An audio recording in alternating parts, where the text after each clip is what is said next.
श्री परमात्मने नमः। श्रीमन्महागणाधिपतये नमः। सच्चिदानंद रूपाय विश्वोत्पत्त्यादिहेतवे तापत्रय विनाशाय श्रीकृष्णाय वयं नमः। कृष्णाय वासुदेवाय हरये परमात्मने प्रणतः क्लेशनाशाय गोविंदाय नमो नमः। जय सिया राम, जय श्री कृष्ण। आओ श्रीमद् भागवत जी के तृतीय स्कंद के 11वें अध्याय में प्रवेश करें और दर्शन करें। मनवंतर आदि जो विभाग काल हैं उनका जो वर्णन किया गया है 11वें अध्याय में। श्री परमात्मने नमः। श्रीमन्महागणाधिपतये नमः। श्रीमद्भागवत महापुराणम् अथैकादशोऽध्यायः। मैत्रेय उवाच। चरमः सद्विशेषाणामनेको संयुतः सदा परमाणुः सविज्ञेयो नृणामैक्यभ्रमो यतः।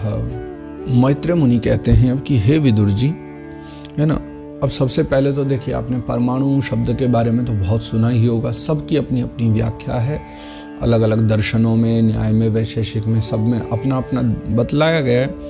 भागवत जी के अनुरूप भी परमाणु शब्द जो है उसकी एक व्याख्या परिभाषा यहाँ पर की गई है। परमाणु सहविज्ञेयो, उसे परमाणु कहते हैं। किसे?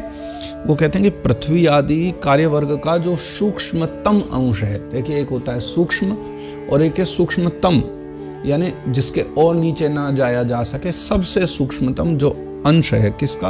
पृथ्वी आदि जितने भी कार्यवर्ग है ना, इनका जो सूक्ष्मतम अंश है, अर्थात जिसका और विभाग नहीं किया जा सकता। यानी जो एक आप किसी वस्तु के कितने भी टुकड़े करो, यानी पृथ्वी है, उसका अंश मात्र ले लो, उसका अंशतम ले लो, अंत में जिसका और टुकड़ा न किया जाए, तथा जो कार्य रूप को प्राप्त भी नहीं हुआ हो और जिसका अन्य परमाणुओं के साथ संयोग न हो। देखो, अगर किसी अन्य के साथ उसका संयोग हो गया तो फिर तो मतलब उसमें अभी और बची हुई है, इस बात की भावना की अलग हो सकता है। लेकिन वो इतना अलग हो चुका है, कोई भाग इतना छोटा या इतना सूक्ष्म बन चुका है, इतना सूक्ष्मतम बन चुका है कि अब वो किसी से मिला हुआ भी नहीं है।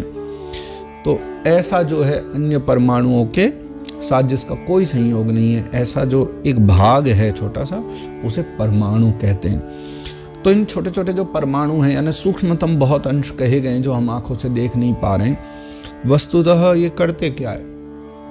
तो ये जो अनेक परमाणु हैं, ये परस्पर जब मिलते हैं तो इनके मिलने से मनुष्यों को क्या होता है कि ब्रह्मवश जो है उनके समुदाय रूप एक अवयवी की प्रतीति होती है।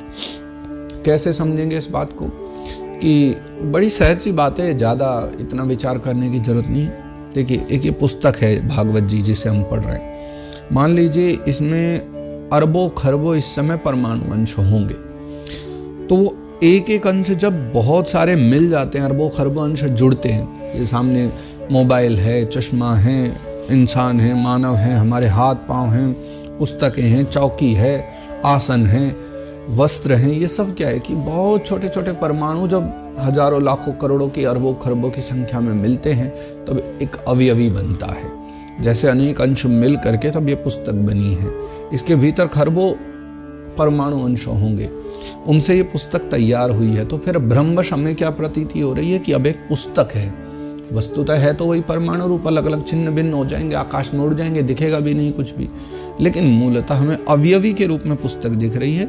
लेकिन वस्तुतः यहाँ पर मात्र वही परमाणु विद्यमान है, एक परमाणु के रूप में वो सब विद्यमान है। आगे वो कहते हैं, सत एव पदार्थस्य स्वरूपावस्थितस्य यत् कैवल्यम परम महान विशेषो निरंतरः। यह जो परमाणु है, जिसका मतलब यह जो परमाणु जिसकी हम चर्चा कर रहे हैं, वो जिसका सूक्ष्मतम अंश है, यानी जिससे निकला हुआ है, अपने सामान्य स्वरूप में स्थित उस पृथ्वी आदि कार्यों की एकता का नाम परम महान है। यानी मूलतः पृथ्वी आदि है तो इन सभी जो कार्यभूत है उन्हीं से प्रकट हुआ, यह अंश मात्र है। तो इस समय उसमें न तो प्रलयादि अवस्था भेद की स्फूर्ति होती है, न नवीन प्राचीन आदि काल भेद का भान होता है, और न घटपट आदि वस्तु भेद की कल्पना होती है। तो यानी वो सब परमाणु जो है जुड़ करके एक अवयवी स्वरूप में आता है, तभी तो हम उसकी कुछ पहचान कर पाते हैं। लेकिन मूल रूप में जब वह अवयव रूप में रहता है तब घटपट आदि का उसमें कोई भी भेद नहीं होता है ना। यानी घटपट का एक ही उदाहरण सर्वत्र दिया जाता है समझने के लिए कि कुछ भी अवयव जो हैं, ये सारे करोड़ों खरबों और अवयव जब जुड़ते हैं तब एक अवयवी तैयार होता है, तब उसमें घटपट आदि का भेद होता है। लेकिन जब तक वह परमाणु रूप है तब तक किसी घटपट आदि का भेद नहीं होगा। घट और पट आदि कुछ भी नहीं दर्शन में आएंगे। एवं कालोप्यनुमितः सूक्ष्मे स्थौल्ये च सत्तम संस्थान भुक्त्या भगवान व्यक्तो व्यक्त भुग विभुः।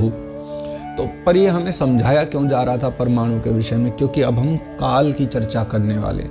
काल कितना विशाल है और काल कितना सूक्ष्म है, ये सहजता से हमारी बुद्धि में आ नहीं सकता, इसलिए थोड़ा सा ये समझना बहुत आवश्यक था। तो इसलिए अब क्या लिखते हैं, एवं कालोप्यनुमितः।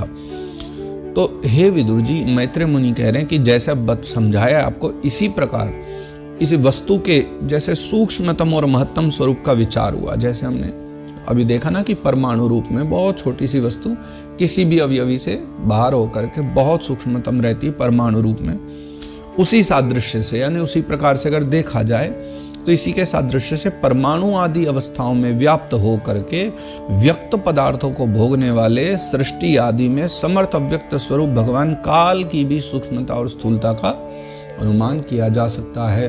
तो जैसे सूक्ष्म परमाणु, सूक्ष्मतम परमाणु जो है वही घटपट आदि में बाद में विभिन्न हो जाते हैं, स्वरूपों में आ जाते हैं। उसी सादृश्य देखा जाए तो भगवान काल भी जो है ना वो अव्यक्त हैं, तो लेकिन व्यक्त भी हैं।